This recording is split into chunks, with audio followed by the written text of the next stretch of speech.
Yes. Now it works. Yes, we're online.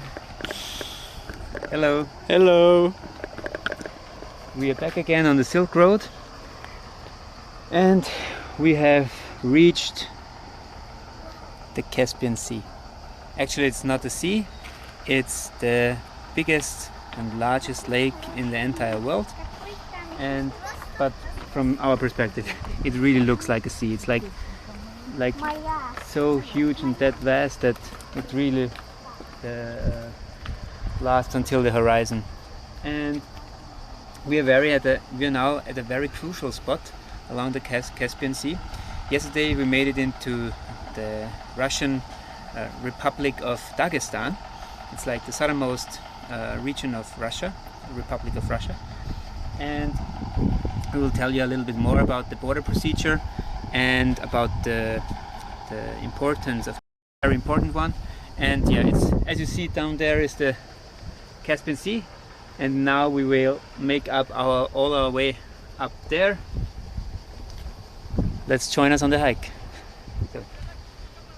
Yes, I tell you a little bit while, let's say, climbing up the stairs to the fortress. Tell you about our way to Devent yesterday. Yeah, the last video you got, the last video on Live Dogs was from Baku, and yeah, as I said, we split up, and Sebastian and me, I'm also Sebastian, we are going the land route, so we went towards Russia to the north, and I think the most funniest story on our way was that that Google Maps showed us a route on a highway. Yeah. And so we went like we expected a new highway, and when we reached the excess of the highway, yeah, let's say there was no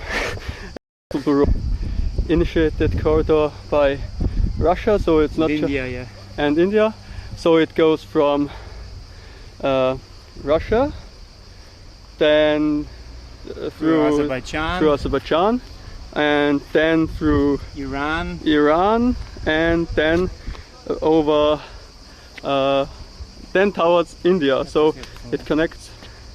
Yeah.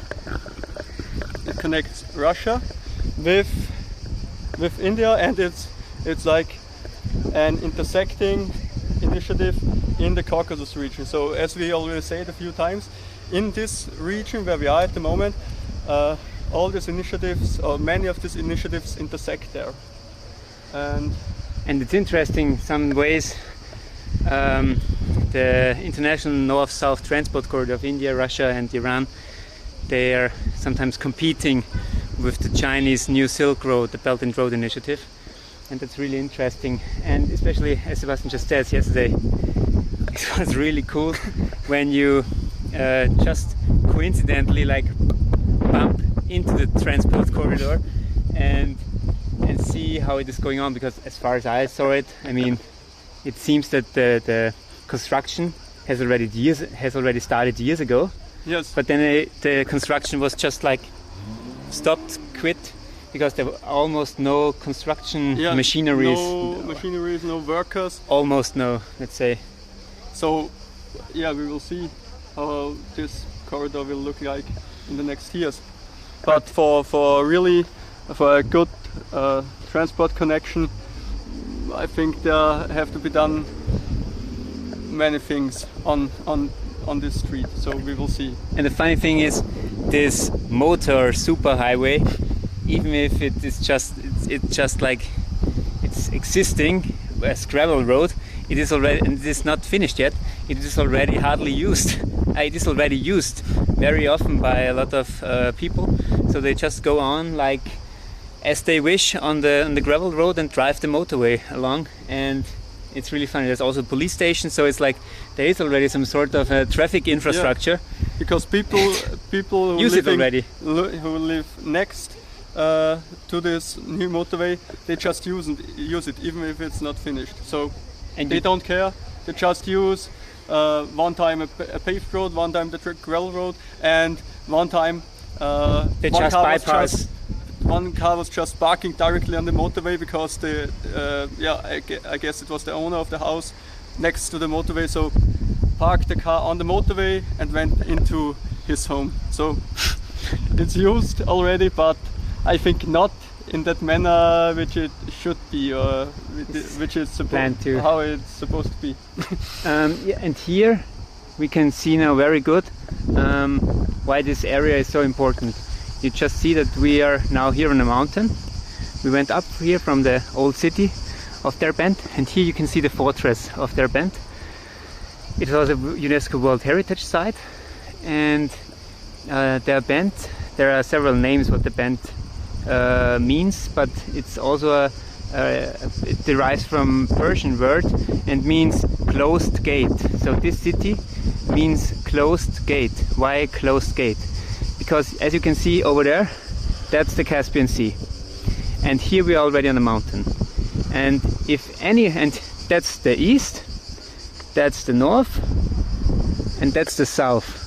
And anyone who wants to go from the south to the north or from the north to the south has to pass this narrow gap here, and that's why this city was always very strategically located between the mountains and the Caucasus Mountains and the Caspian Sea. And even nowadays it's very important city. I mean, not the city is not geostrategically important anymore. That it was how it was in former times. But as you can see, there's a lot of fortifications, city wall down there, and the fortifications are here. Huge, really huge, and we'll explore them now. But yeah, even nowadays, Dagestan, the republic, this region here in the southern Russia, is strategically very important for Russia, because it's like almost a flat coastline towards Azerbaijan in the south, and that's a crucial, really crucial trade link for transport and so on and so forth. And yeah, I think now we can go. Let's go upstairs. Yes, to the fortress and learn a little bit more about this region and Derbent.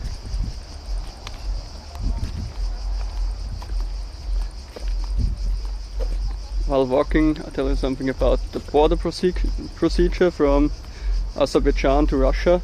So before we reached the border, we discussed, okay, or we estimated how long it will take us to cross the border, and Sebastian guessed 1.5 hours, and I said, no, I think 1 hour, because it's evening and there won't be many cars and trucks and so on. So yeah, 1 hour.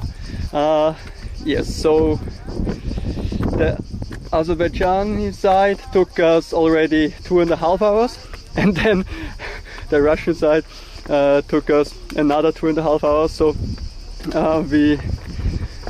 we have spent 5 hours at the border, but it was really easy go. As we know, the bureaucracy by when traveling with your own car is sometimes, of course, much higher than traveling by public transport and so on. One of the most adventurous things doing this travel.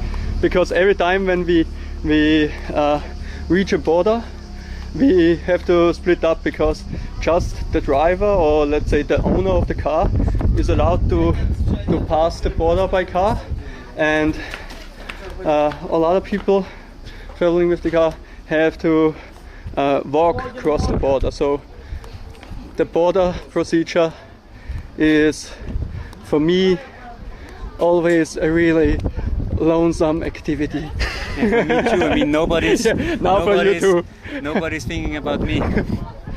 But, Sorry, but I was but happy it's when we something for met me. again. It's very funny because I mean, I speak a little bit of Russian, really a little bit. But Sebastian is like not at all speaking Russian, and I know I always have him to leave alone with all the Russian guys, and not only the Russian guys. Before it was the Georgian guys or so on, Azeri guys, That was in Turkey. No, in Turkey it wasn't that, but in Georgia.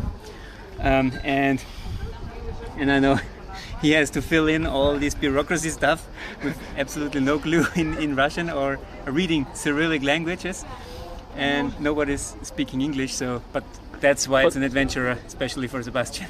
Yeah, but as I said, the people were really helpful, so the officers at the border, and so it was easy because with all the translation apps, it's, I think, much easier than in former days, because with with this translation apps it was no problem to fill in all the forms.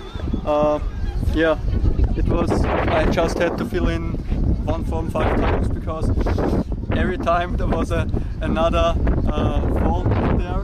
And for example, one time I wrote one letter a bit thicker than the others, and the border officer said I'm not allowed to let's say, how, you know. And the host woke up and just said, "Hey, we have to come for a tea, for a chai." And they said, "Okay, let's have one chai." And some minutes later, we were having chai and really great breakfast. Thank you very much, Tariq Sultanov and his brother Saur Sultanov for this really cool morning. We had breakfast, several times chai, and we also took some pictures, and they showed us their collection of weapons. So it was like you will see the pictures later. It was a breakfast from chai to sweets, M&Ms, butter and bread, and Kalashnikovs, and new style Kalashnikovs. Kalashnikov, golden weapons, you will see it later, but it was really great. And especially when you get a machine gun in your hand for breakfast, it's quite a nice experience at 10 a.m.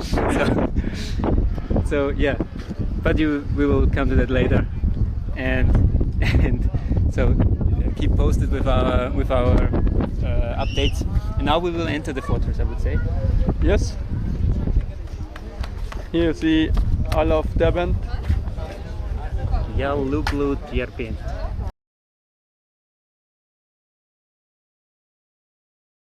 No, I pay it because then it's easier for us.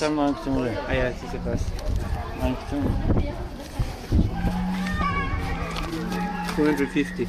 250. It's €4.